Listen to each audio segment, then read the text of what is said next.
AoEs. Some people love them, some people hate them, but nobody can deny that they're a fundamental part of how Wizard101 is played. Now, if you're anything like me, you don't know what an AoE is. It stands for Area of Effect. I've used it as attack on everyone, but basically these are spells that everyone uses, right? When you're in a mob fight where there's multiple people, you wanna hit all of them at the same time. But in Test Realm, it looks like the vision around that is changing. Right now, Test Realm has introduced several changes to AoEs that are actually really consequential.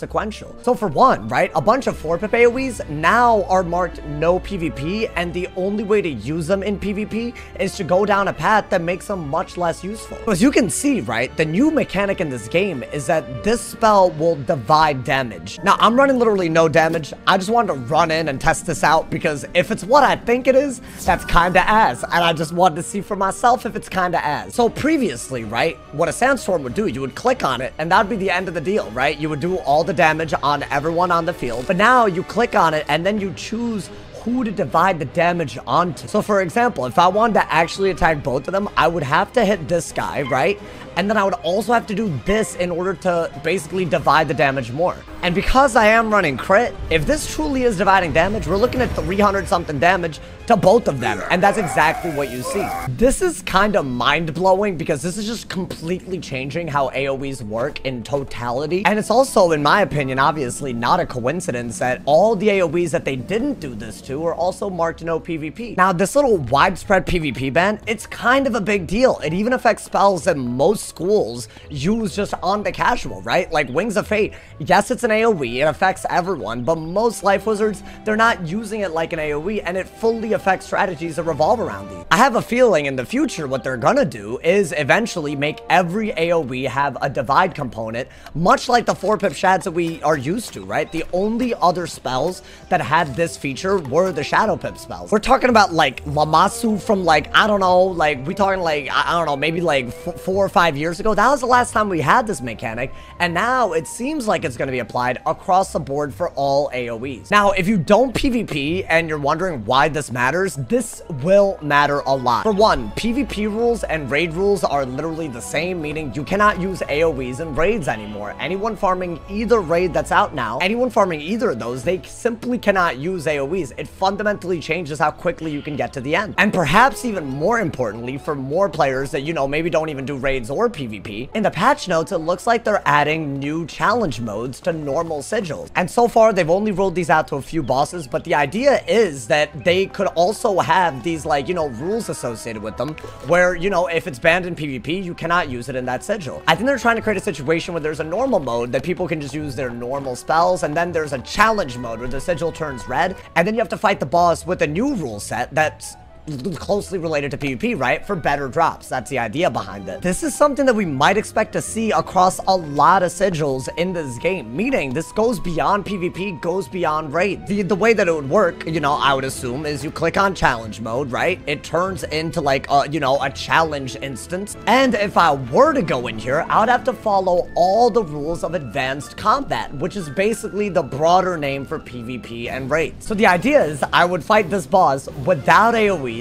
and without enchants, just like in raids and PvP, which, by the way, for a boss like this, extremely hard. If you don't have AoEs and the only, like, you know, PvP allowed thing you have is like being able to divide spells in a really, you know, ratchet, you know, really scuffed way, if that's your only option, this boss takes forever. What you get as a trade-off is increased loot. Now, to me already, there's a fundamental flaw there. I mean, I feel like not using AoEs or enchants on this boss would probably make the boss, I want to say 2 to 3 times longer at least, if I'm being generous. Are the drop rates 2 to 3 times better? That's the real question here. Otherwise, this might not really make any sense. Getting gear like Aeon gear from Novas took a lot of grinding, and I can't help but wonder if, let's say there was a challenge mode to the final boss, could they actually make the drop rates not insufferably low? But that being said, is it so hard and inconvenient to do it without stuff like AoEs, without enchants, that is it even worth doing? That's a real question, and I don't know the answer to this. It's just an important thing to discuss. All in all, I will say this. I think that if they do it right, especially in PvE, PvP, this could be a good thing because you could make